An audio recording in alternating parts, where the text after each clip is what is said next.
Science is real. All right, here we go. All right, I'm not looking. Okay, here we go. All right, what do we have? What the fuck? Here's whack-a-mole number 80.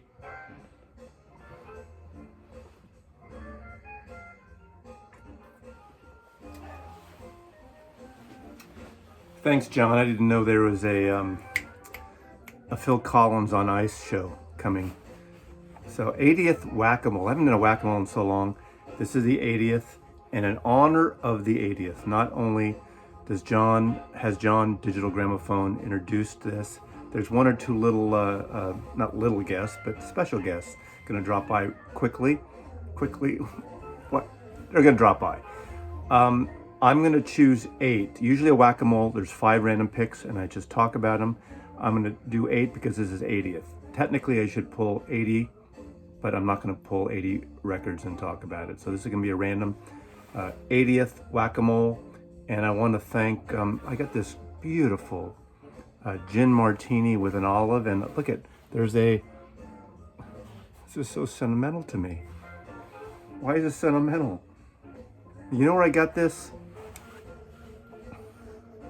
Remember The Archivist? She hasn't been around here in a while. The Archivist, she's been in whack-a-moles, she's been on Billy Bragg videos. Go back, you have I have a lot of new subscribers since The Archivist has appeared. And The Archivist and I have done collaborations on Billy Bragg, a 2-parter on Woody Allen. We talked about archiving, discogging a little bit, and everything else. And she shared some of her tastes in music. And I think we need Amanda, the Archivist. Hi, VC. Cheers. I think we just turn it off now, and that's enough. That's it. That's it. To the 80. I'm not 80. This is not an 80th birthday. I'm going to do my random picks. I'll just do 4 and 4. I'll grab 4, talk about them, grab 4, so I don't have to schlep. And Amanda's going to chime in as if she wants to poke I'm going to heckle. She's my straight man. And I've turned over a new leaf. I'm not going to say fuck anymore in my videos. I'm going to do a fracking whack-a-mole because everything is so fracked up in the world right now. You should frack and vote. You can see I've been binging Battlestar Galactica. So if you know about Battlestar Galactica, you'll know what the frack I'm talking about here. So here we go. By the way, if you can hear music somewhat in the background, it's kind of party time with Jimmy Smith. Got my mojo working on Verve, backed with, CDs, they give you extra shit that they don't give you on vinyl. Hoochie Coochie Man. You like Jimmy Smith, don't you? Totally. Love Anything you want to say about Jimmy Smith? Love Jimmy Smith. What do you like about him? Just the groove? Or Yeah, I like the vibe. He's got a little bit more R&B kind of thing going. Yeah, great. So many great records. Right. I don't know, just... Who doesn't like Jimmy Smith? Why wouldn't you like Jimmy Smith? I think there's a Tone Poet coming out on there's a million Jimmy Smiths. Was there a Tone Poet? Did he blue? I forgot. Anyway, there's The Cat. Are they redoing The Cat? They're not doing The Cat, but they are doing. Well, The Cat's a Verve. Tone Poet is Blue Note. So they'll do like. But maybe the acoustic sounds. Yeah, that one. Which is Universal, and anyway, okay. It's all Universal. They own the universe. They own the universe, except for Sony and Warner Brothers. They own the universe of music. And all the little guys. Yeah. Okay. Except for all the ones they don't own, they own all of them. Balla Maria. If you're watching Michael and Austin, they don't own your catalog yet, or do they? Balla Maria, is that how you pronounce it? You told me, Michael, too. If you gotta watch this. You gotta be watching this. And also Michael in Germany. Hello, VC. Okay, I'm gonna do 4, and then we'll do 4 more. 1. 1, I'm not looking. 2. 2, 3. 3, 4. 4. This record, a good thing we're in October and we're getting close to Halloween, because this fracking record really scares the shit out of me. You know why? Don't we love this woman here? Don't we love the archivist here? It just makes, see, I've been getting complaints that I'm not funny anymore. I used to be funny. People like my earlier, funnier videos, and now I'm all serious with my autobiography about fucking fracking years and all this stuff. I need a heckler. Thank you. She thinks I'm funnier now. Finally, Mazzy, you're okay. Fear of music. That was the joke. So I'm afraid. I'm not afraid of this. Eno, Talking Heads, Manhole cover, textured art cover, beautiful record. I'm thinking, is this the first collaboration, or maybe no? The one with the pixelated images was the first collaboration with Eno. You don't remember? Do you remember? I don't. You know? I don't Okay. remember. This is 1979 Sire Records. This is where they really start getting very rhythmic with some African beats and some dance beats, bringing on some other supplemental musicians as well as the main band here, and treatments. Eno's doing his Enoization, but what a great record. I'm going to suggest a film you need to watch. I haven't seen it, but I'm suggesting it because everyone's telling me I need to see it on HBO, but I don't have HBO. Spike Lee directed this David Byrne live bit on Broadway. Kind of almost like the Talking Heads film Stop Making Sense, where it's done as a film and a performance, and apparently it's fantastic. So if you're a Spike Lee fan, a Talking Heads fan, David Byrne's fan, and that great album he did on Nonsuch of that show, it's something to check out. And why wouldn't you be? Because all those things are great. Right? And don't you love when Mazzy suggests something he's never seen? I make this shit up. Well, but there's a 0% chance that it sucks. Spike Lee joint. Another thing. We have a movie to suggest. We watched a movie together. It's on Netflix. Chicago 7. Oh, so good. Chicago 7. If you know this, 1968. The whole world is watching. If you watch my 1968 video, oh, you haven't watched it yet. It's not posted yet. In 2 weeks, I did a 1968 in my videos. In 2 weeks, you did. You did it. I already did it. Happens in 2 weeks. I know the future. I know knowledge. 1968, the whole world is watching. Democratic Convention. Jerry Rubin, Tom Hayden, Abby Hoffman, the Chicago 7, Bobby Seale. Great movie on Netflix right now. And it's directed by Sorkin, who did West Wing and other things. He directed it and wrote it, and it's fabulous. It's about the trial. You need to watch it. It's done really well. Very good. And it's excellent. So timely. Yeah. 1968, what's happening right now. So it's still happening. You know, and this next album is, I need to have a toast to all the workers in our hospitals right now. Yes, indeed. And all the frontline healthcare workers. Frontline healthcare workers, Sonic Youth, Sonic Nurse, Sonic Nurse, Sonic Youth, Nurse, Sonic, anyway. Wear a mask. Right? Look at Kim Gordon, Thurston Moore and company were into masks. This is like 20 years ago. This is 2004, I think. This version of this came out. And of course this is one of the more melodic of, if there is a thing of melodic with Sonic Youth, of noise. I don't block your face. No, you're good. Great record, and this is a famous painter, I think, did this cover. I mentioned this once, but Frank Alinsky. Yeah, Frank Alinsky did the cover, who was a great art director in New York. God, what a great, this is a perfect record to show right now, right? It is. Are you a Sonic Youth fan, Bill? Oh, yeah, absolutely. Okay. Goo is a great record. Yeah. Anyway, what can I say about this? Her autobiography is really good. She has a new book coming out, Kim Gordon, and I think she did a duet album with that bass player, or no, she's the bass player. That I don't remember. I'm not talking about that. Anyway, I'm out of practice. It's like when you don't work out. You know, I'm usually getting up every morning at 6 a.m. I get on the bike and I run around on the bike and I don't get anywhere, and then I have my coffee, or I have my coffee first because it takes me about an hour to wake up. And okay, Tim Buckley.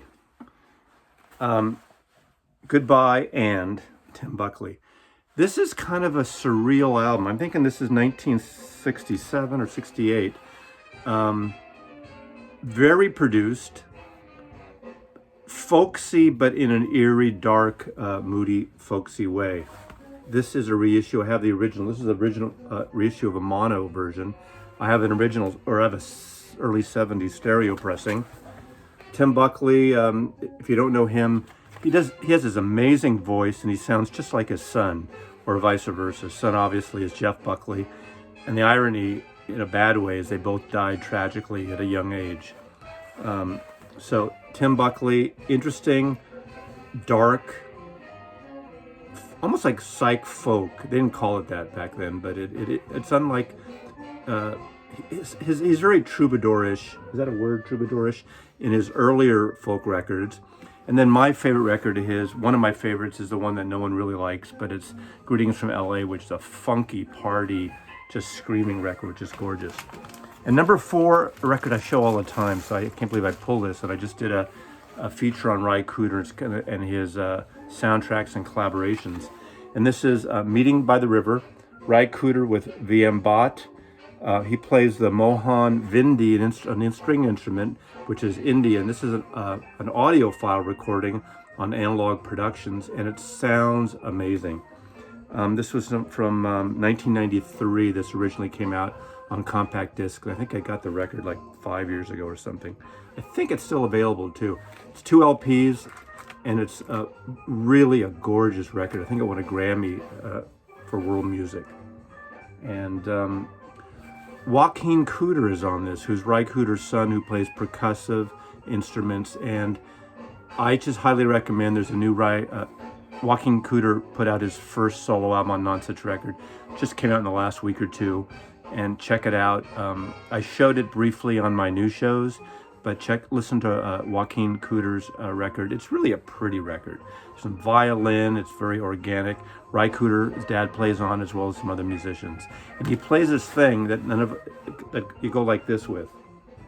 I can't remember. We don't know the name. I used to know the name, but I can't remember the name. Yeah, it's like one of those thumb things, but it's a larger one with the metal, like, teeth. There you go.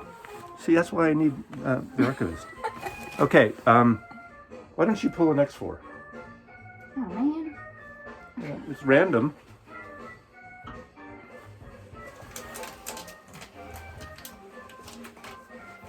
I'm not.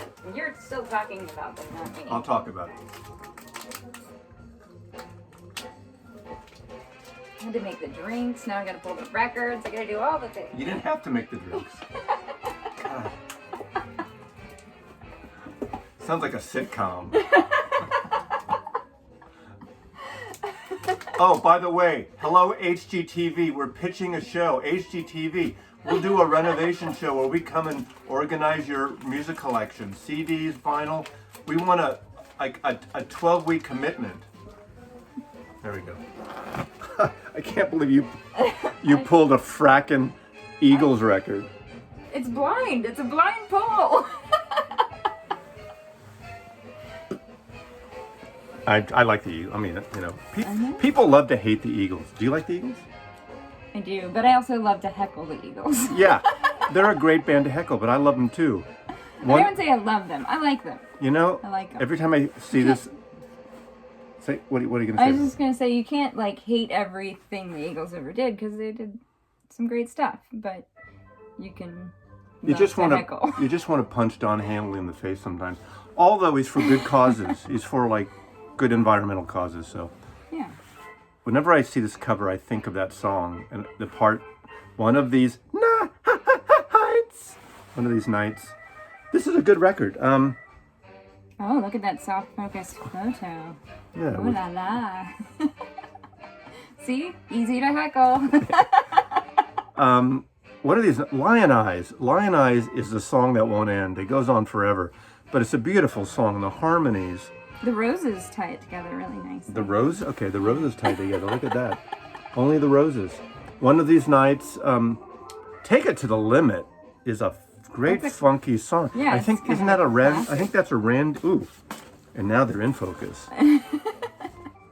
It's a Randy Meisner song, and it's so different for the Eagles. I think it is. Let's see.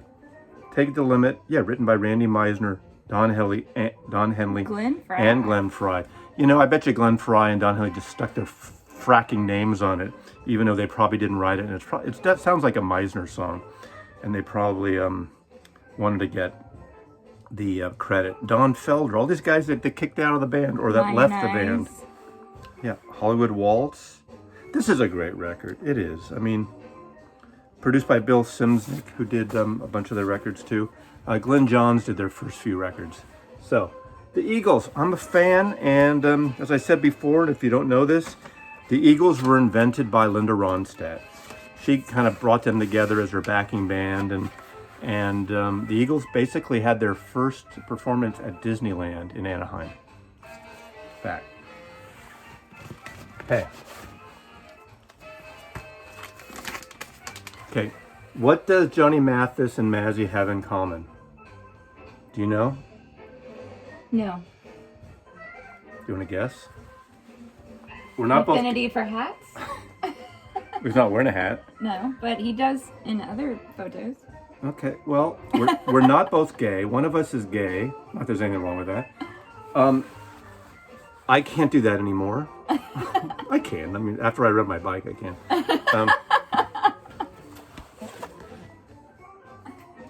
So? Johnny Mathis and I both attended San Francisco State University. We're San Franciscans, and we both went to San Francisco State. Right on. So, go alumni. I love, this is actually a great record, and this is a beautiful cover. I believe this is a Columbia 6i. All you record freaks like to see the labels, so in this case, I'm going to show the beautiful 6i of that. This is only, I think I only have one or two records. The Rhythms and Ballads of Broadway. So, these are all show tunes? Yeah, Moan and Low from the first Little Show. I Have a Dream from The King and I. International Review. My Romance from Jumbo. Never heard Jumbo. I don't think that might be the sequel to Dumbo. I'm not sure. Clowns in Collar. It's not like these are really famous to me. Yeah, I'm not. Cabin in the Sky. I Married an Angel. I don't think we're going to throw this on. No. But it has Guys and Dolls from Guys and Dolls. And Guys and Dolls is a great musical movie. Now I'm getting all gay, see? Nothing wrong with that. I love good musicals. But Guys and Dolls, the movie with Marlon Brando, who's totally miscast in a musical, but Frank Sinatra and is it Danny, not Danny Kaye, Sing in the Rain, the dancer, the dancer. South Pacific, I Could Have Danced All Night by My Fair Lady. You know that one, don't you? I could have danced all night. I could have danced all night. Yeah. So I know something about Broadway. So Johnny Mathis.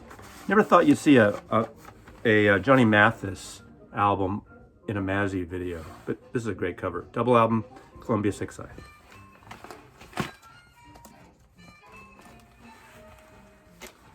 The woman who can sing with more mouths, more.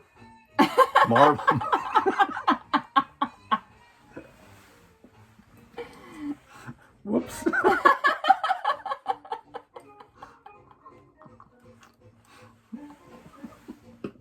Yep.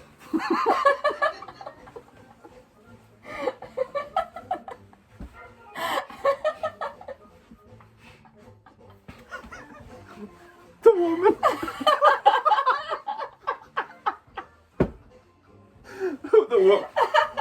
Please, get it together, Mazzy.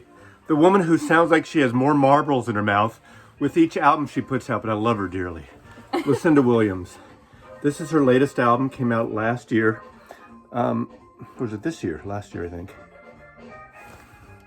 Good Souls, Better Angels, Lucinda Williams. Really good. It is. It's a great record. She's got a great sort of a little bit grungy country rock and roll, kind of sloppy like Keith Richards sloppy, where it's swampy. That's the word I'm thinking of. Yeah. Swampy. And one of your favorite guitar players, I think, is on this record. Bill Frisell plays on a couple tracks, That's which right. Bill Frisell is like the ultimate gun for hire. And I mean that with all due respect, because he plays all kinds of great music. And Amanda gave me the new Bill Frisell record for my birthday, and it's a beautiful record, beautifully recorded. Yeah, Fantastic. fantastic. I love it. His first, am I correct saying his first solo record on Blue Note, maybe? Can't remember if that's 100% true, but I think it is. Really exciting. It's a great record. None of his records are bad. That said, it's a great record. Bill Frisell, if you watch the documentary on Bill Frisell, they'll tell you that he's the nicest guy in music, and literally everyone loves working with him. Everyone will just say over and over how nice he is. And he seems like it, so I like we'll that just take that. he really explores. Even Lucinda says that in the documentary, if I'm and with a lot of marbles in her mouth. Bill Frisell plays a lot of genres. He gets into jazz and rock and roll, and that space one with the space cover is kind of like surf guitar-y kind of. Yeah, like Telstar and surf, late 50s, early 60s sound. Very 1962, 63, with the whole space race of astronauts. Not that this record sounds anything like that, but it just, I believe this is the one with Bill Frisell on it. But I love her, and she's really interesting. And she's, I don't know, one of the most interesting rock and roll women not doing normal rock and roll. It's, again, country flavors, but she's not a country artist. She did more bluesy country early on. Car Wheels on a Gravel Road is probably the best album, from my opinion. I think a lot of people agree. So if you don't have any Lucinda Williams, the place to start is Car Wheels on a Gravel Road. And lastly, in this section, unless we have a bonus round, I've showed this too. I love 10cc. And what a great cover. Right? So good. Cover by Hypnosis. Hypnosis, the same people, Strom Thurgerson, who did the Pink Floyd covers, and Paul McCartney and Wings, and so many other bands, mostly 70s, 80s, 90s. Very conceptual stuff. Art for Art's Sake, I'm Mandy, Fly Me, a great record, How Dare You. Closing up with Don't Hang Up, which is a sort of beautiful, I mean, they have great harmonies. Mm-hmm. Are they all, is this all of them? Yeah. Because half of them broke up and they split away. This is the one with all of them, yeah. Anyway, 10cc from Manchester, just outside of Manchester, England. They have their own studio called Strawberry Studios. Graham Gouldman, great songwriter who wrote a lot of hits for other artists in the 60s, including For Your Love by the Yardbirds. He wrote No Milk Today, that Herman's Hermits had a hit of. He wrote, got a handful of hits. You're yelling at the camera now, Mazzy, you forgot this one. And Eric Stewart, who was an original member of Wayne Fontana and the Mindbenders, Groovy Kind of Love. And for a while, he would play with Paul McCartney on the song So Bad, and that, whatever the frack that album is. So, would you put one more record and then we're going to wind this down? This is number 9, and I know number 9, it's an 80th anniversary, but we're just having too much fun here, and I laughed at one too much, so. Huh.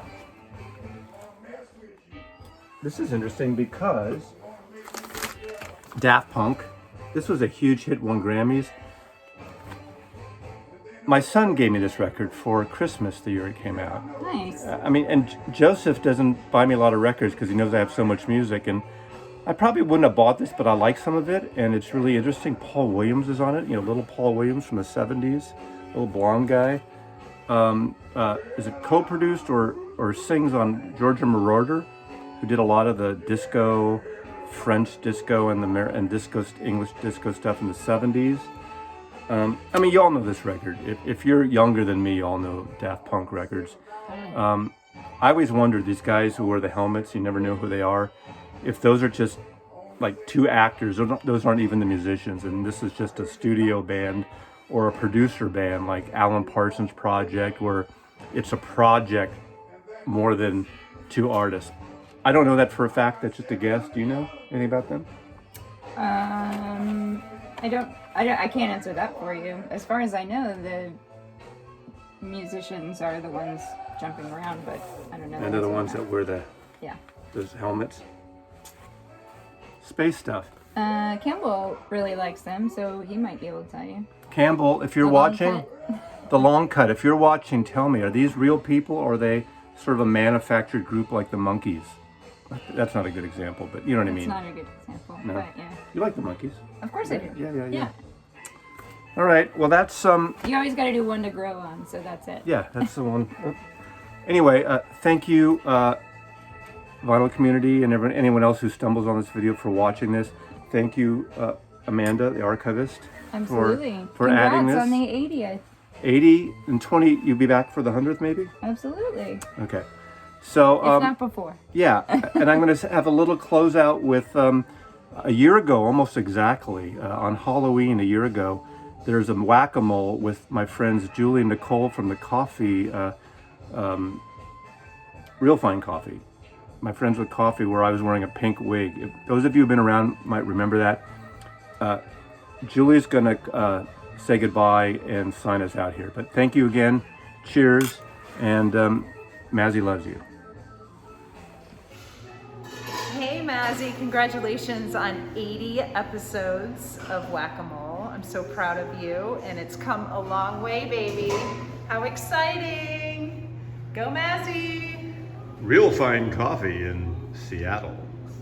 You know, Yumi, she's always played more whack-a-mole than even checkers, let alone chess. But I wonder what the strategy is of, you kind of